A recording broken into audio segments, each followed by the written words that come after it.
YouTube going. The Goat House is back, and we got position rankings starting today, starting with the quarterbacks, going over my quarterback prospect rankings for the 2022 NFL Draft. We're going to do every position group. We'll do a big board. We have full NFL draft coverage, a lot on the channel, mock drafts, team fits, and a lot more to come for sure. We'll be live during day one of the NFL Draft right here. Day 2 and 3 will be on our Twitter. Link down below. It's also on your screen. We're doing fan mock drafts on Twitter. We're doing member mock drafts on Walk the Mock. You see underneath me with code GOATHOUSE. All kinds of content here. So hopefully you can join us for that. Like, subscribe to notifications on, follow our Twitter. I'm really excited about these position rankings. Love doing these every year. So we're going to break it down for the quarterbacks. First, I like doing the superlatives for each position group. So most pro-ready to me is Desmond Ridder. There's no eye-popping as this guy's pro-ready. I think most people will say Kenny Pickett, and there's definitely a debate for Kenny Pickett. He comes from the most pro-style offense, your West Coast-style offense. So maybe he would understand the playbook best, but I think people are only putting in playbook and the offense, style of offense that he came from to decide who is most pro-ready. I think there's more to it. I think Ridder's pretty much polished pocket mechanics, his footwork, I think definitely plays a part. Being able to make kind of NFL throws, looking at these sideline throws, being able to adjust at the line of scrimmage, go through his progressions. Those things kind of puts him at the top of that, but it doesn't mean he's super pro ready, anything like that. Again, it's a quarterback class that I think people knock a little bit too much, but it is on the weaker side, rightfully so there when people say that.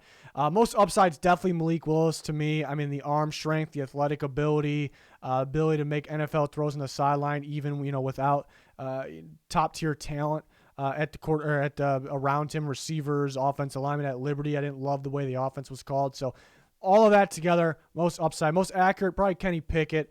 Not a super accurate group. It's not a super inaccurate group either, but Pickett, timely throws, pretty dead on, for the most part of the simple throws there.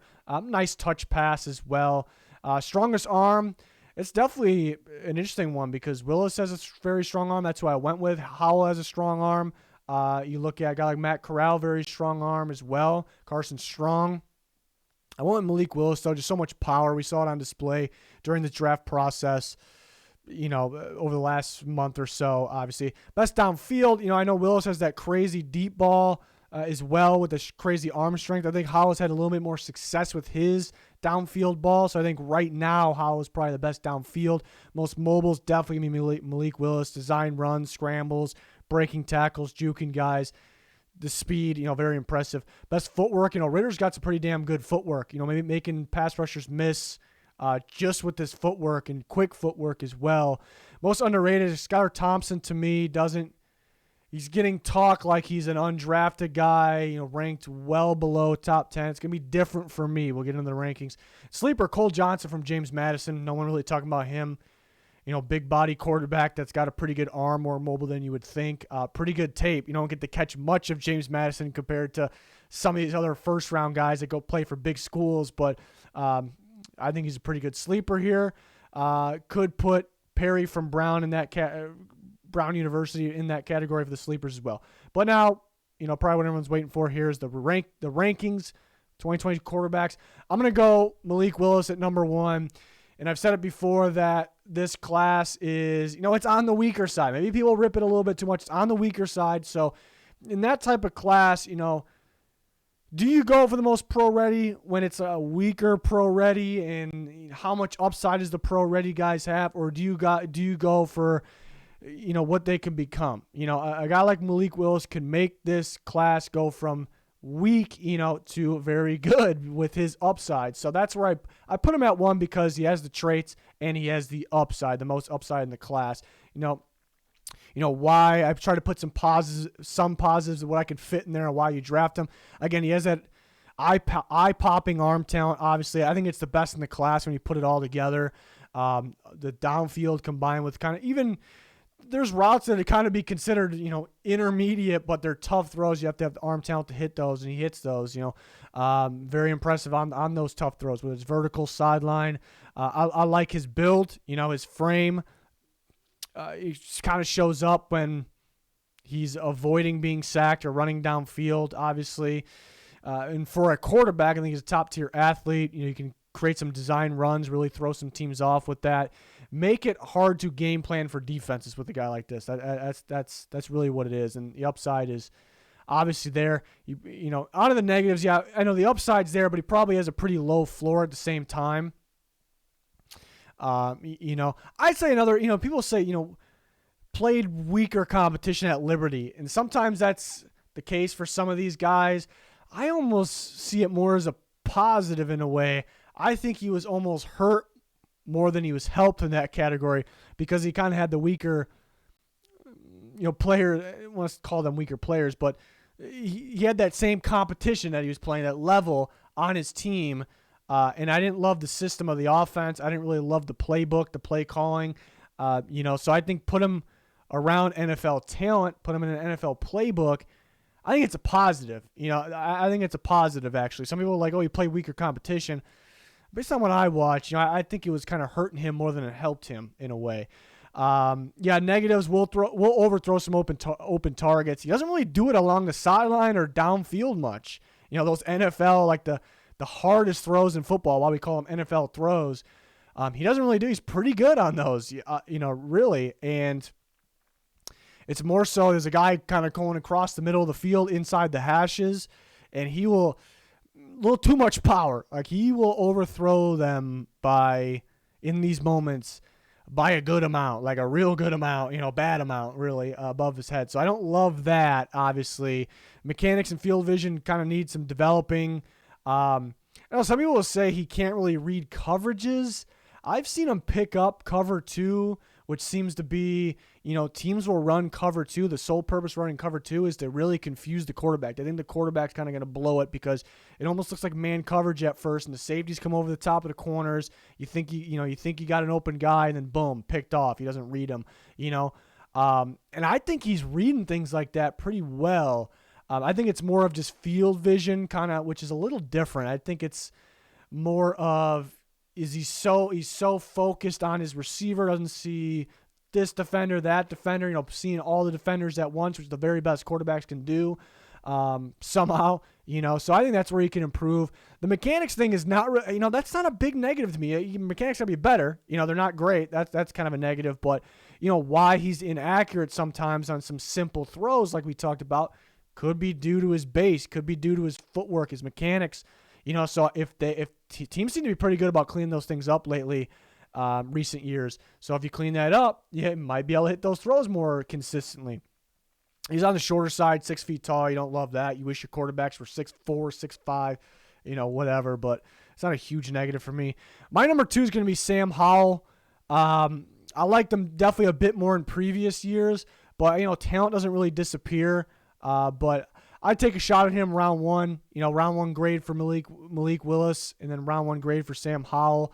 It's just not going to be super early round 1, but the North Carolina quarterback has produced over the last few years at a pretty high level, especially at times here. He's got incredible arm strength, a deep ball, super impressive. He's mobile, for some reason more mobile than what people would give him credit for. I mean, that's the for some reason part, you know. It's really sturdy frame. A lot of similarities to Malik Willis. A lot of strengths and weaknesses, similarities there. Sturdy frame, but you'll see times where there's defenders, you know, bounce, or he's bouncing off them, keep going. The defenders are bouncing off him, like almost like a running back. You know, it's crazy. You know, he'll break sacks because how sturdy he is, how strong, how tough he is downfield. And it's not going to keep going over to the NFL exactly the same because tackling is a big difference from college to the NFL. But I just see where he still has that ability in the NFL. I don't see it completely going away there. He's got good production. You know, a positive too. You know, he took a step down a little bit this year, but there's reasonable explanations there. You know, you look at he lost some elite college talent running back to both running backs. We got Ty Chandler in there, but receivers, De'Ami Brown, guys like that. Offensive line took a big step down this year for some reason. Didn't love the play calling. Yeah, he was constantly under pressure, looking to run, having to run, I should say, like crazy. So I'd like to see him with a cleaner offensive line, with a cleaner pocket, use his arm talent and his strength and athletic ability. I think he's got really good upside because of that. While you pass on him, there are some negatives here that Yeah, I don't love it. I know NFL teams won't love it. He will look to kind of run, escape a little too early, a little bit of panic. I saw that more this year, though, and it might be because the offensive line play was worse. And he was like, all right, there's going to be guys after me, deciding pre-snap, I'm going to be attacked pretty early because that's what's been happening, and then predetermining that, which is not a good thing. That could be why. But, yeah, the worst part about it is we'll see him kind of like, I might have to take off. What do I do? And he kind of step up in a collapsed pocket there, which is not good. That's kind of a bad thing there. Obviously, we'll kind of go for the hero play a little too often. I actually thought that was something he did better with this year, though, than previous years. Previous years, he'd be about to be getting sacked, kind of drop too far back and then try to do, I'm going to flick this ball out there, kind of some Carson Wentz stuff. Kind of got fortunate on some things sometimes.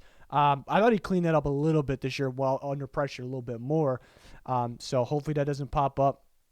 Footwork could use some developing, but again, that could be just, offensive line struggling in his head. I'm going to panic a little bit too early. I think teams could fix that thing a little on the shorter side like Malik Willis. So some similarities there.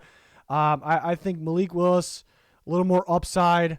And then, Howell having that more of a bigger negative where he kind of panics a little early and will step into a collapsed pocket. I don't love that. So that'd kind of be what's splitting them up. A guy that's grown on me a bit, Desmond Ridder. It was very close, 2-3 with Howell and Ridder. I think Ridder is the most pro-ready. I think there's more upside with a guy like Howell. And really talent level, I want to grade Ridder round 2, like early round 2. That's where I want to grade him.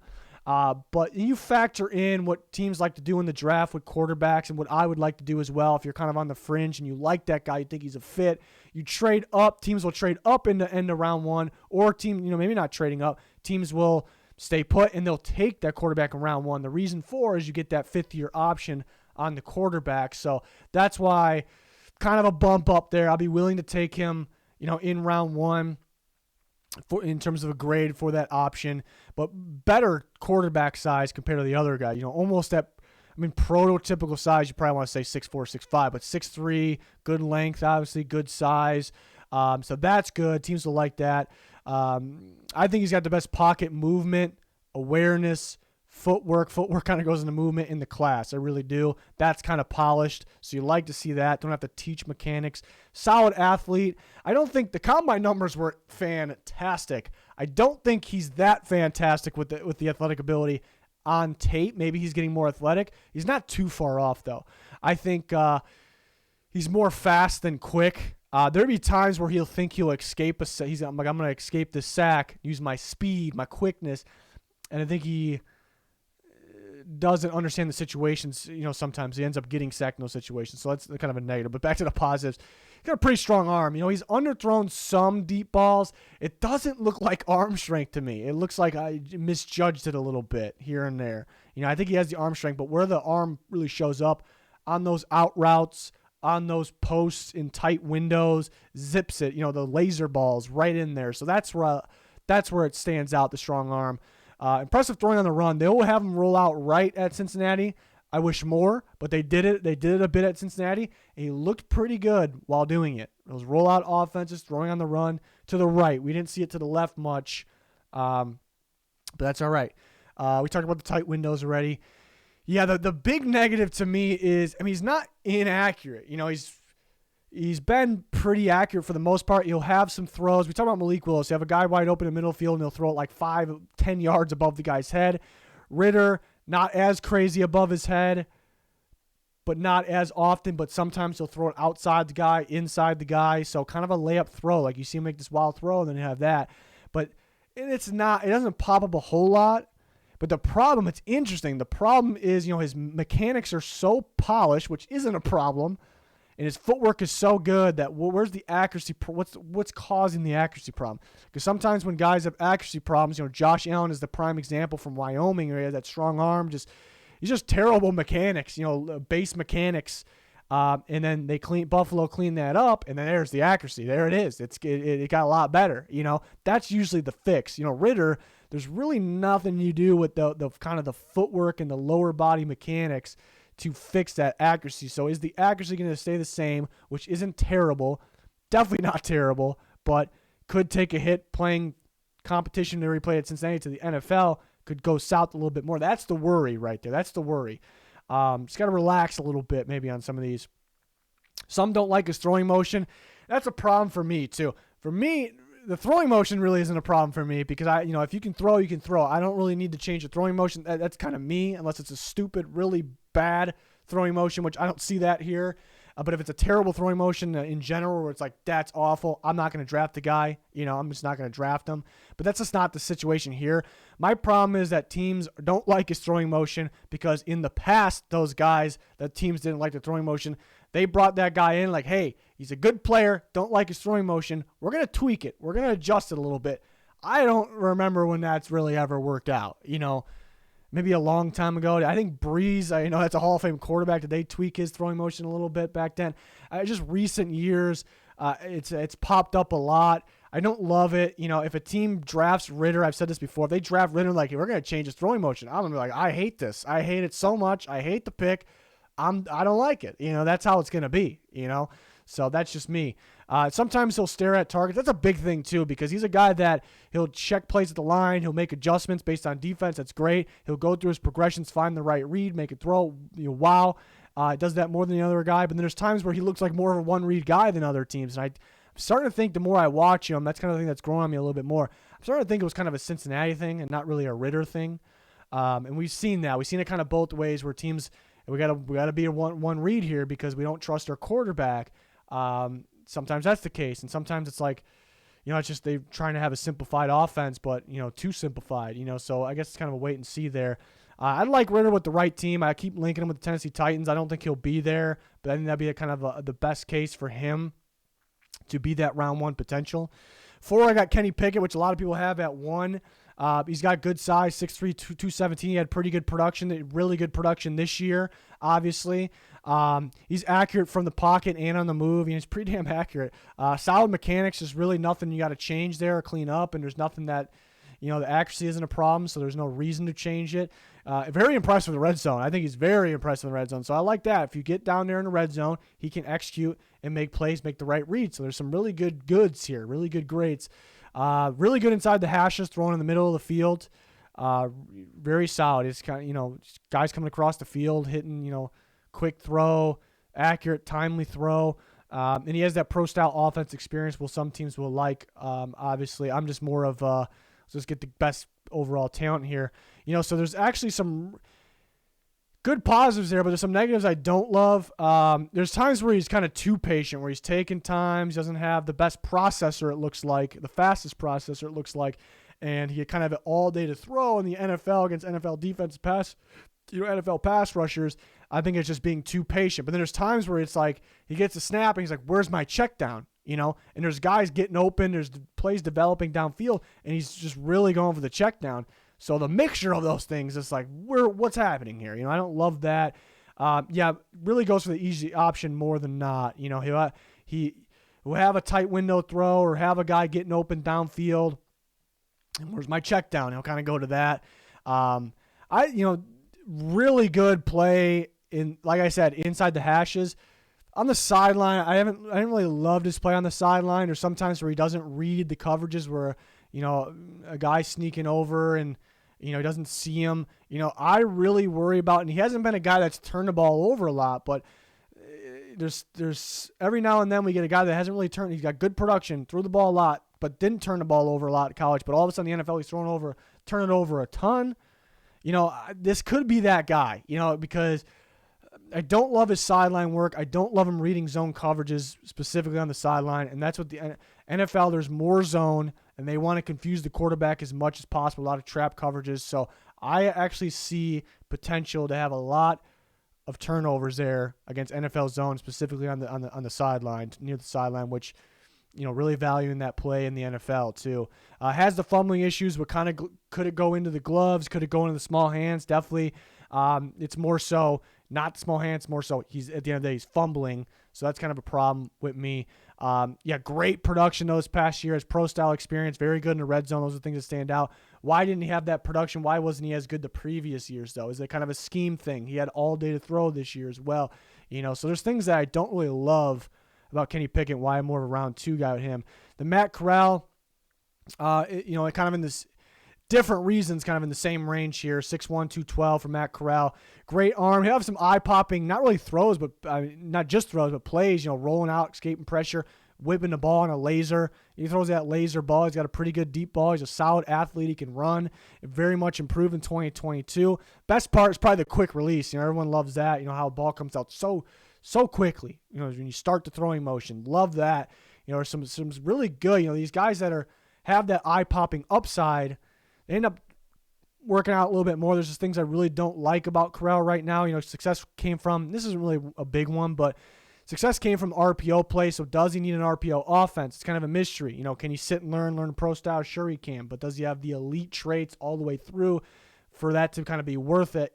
That's kind of the question. But success came from the RPO plays. There's teams that run RPOs. The Eagles, they have Jalen Hurts. The Commanders, they have Wentz. These teams, the Bills, they have Josh Allen. The Giants might gear towards some RPOs with Daboll being in there. The Colts will probably go away from it with Wentz out. So the Dolphins, I don't think they're looking for, they don't have high picks, so they're, well, and the Dolphins might be gearing away from that anyways, but they, so where are the landing spots here? We'll need time to learn that pro style offense. I think he panics under pressure too much. That's kind of a big thing for me. Will panic and throw kind of a weird, strange ball like he's in it, kind of that floater. He'll give that floater that's kind of up for grabs at times. I don't love his touch pass either. I like the velocity balls, the balls with some zip on them. I love those. Don't love the touch pass. Kind of doesn't know when it's a time for the touch pass. Is it time for the laser? Maybe too much laser. Multiple injuries in the past. He's tough. He tries to run people over, just runs into contact too much. Multiple injuries.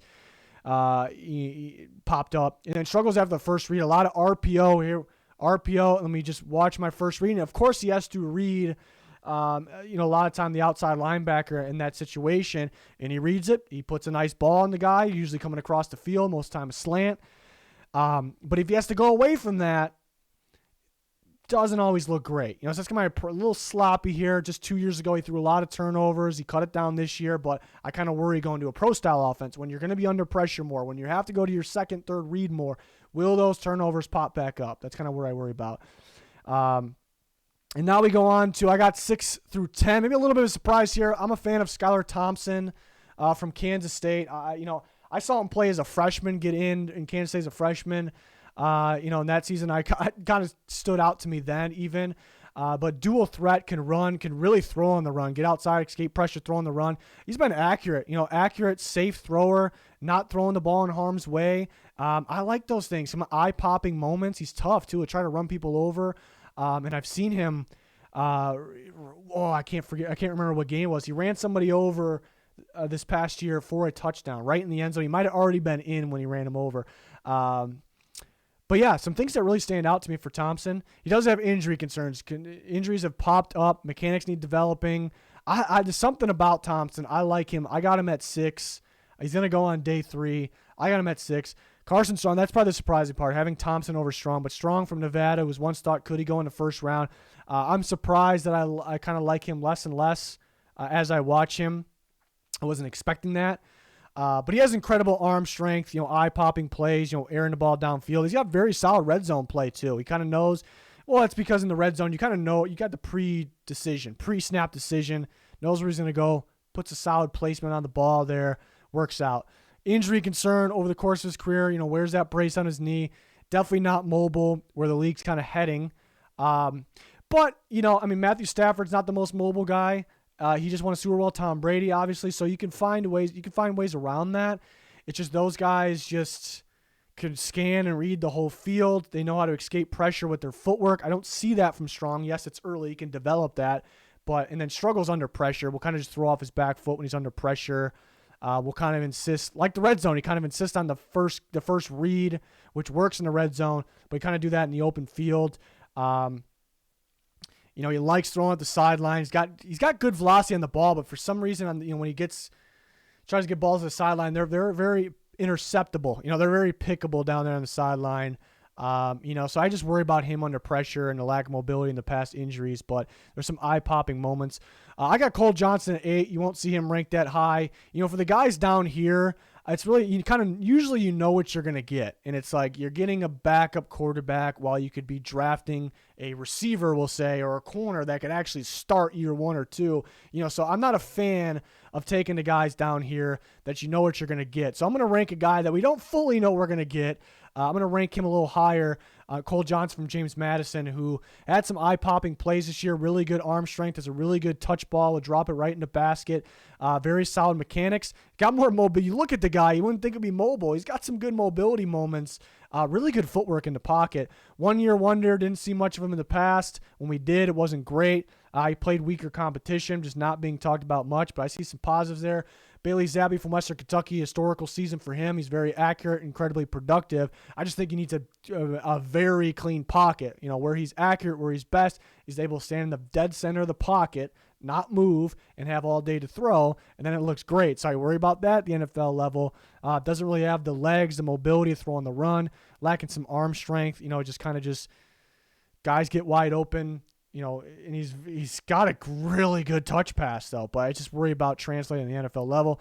Then Jack Cohen, thought about E.J. Perry from Brown here, because E.J. Perry has some eye-popping moments, just turned the ball a little sloppy, turned the ball over a little too much for playing that competition.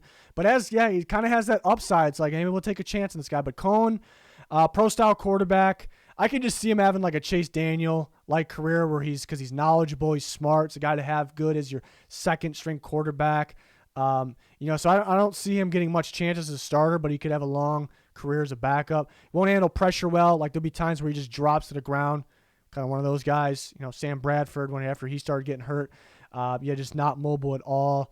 But he's pretty accurate, improved, productive this year, and which was a different type of Notre Dame offense than we've seen in the past. But he'll come in at 10, and those will be my quarterback rankings and breakdowns. So maybe some surprises, nothing crazy in there for my rankings here for quarterbacks. But we'll go running backs next, and we'll keep going through. We'll have the big board. We'll have more mock drafts, all kinds of draft content here. So join us, like, subscribe, turn notifications on, comment with your quarterback rankings. Do that for all these videos. But that is going to do it for this one. Thanks for watching. Goodbye.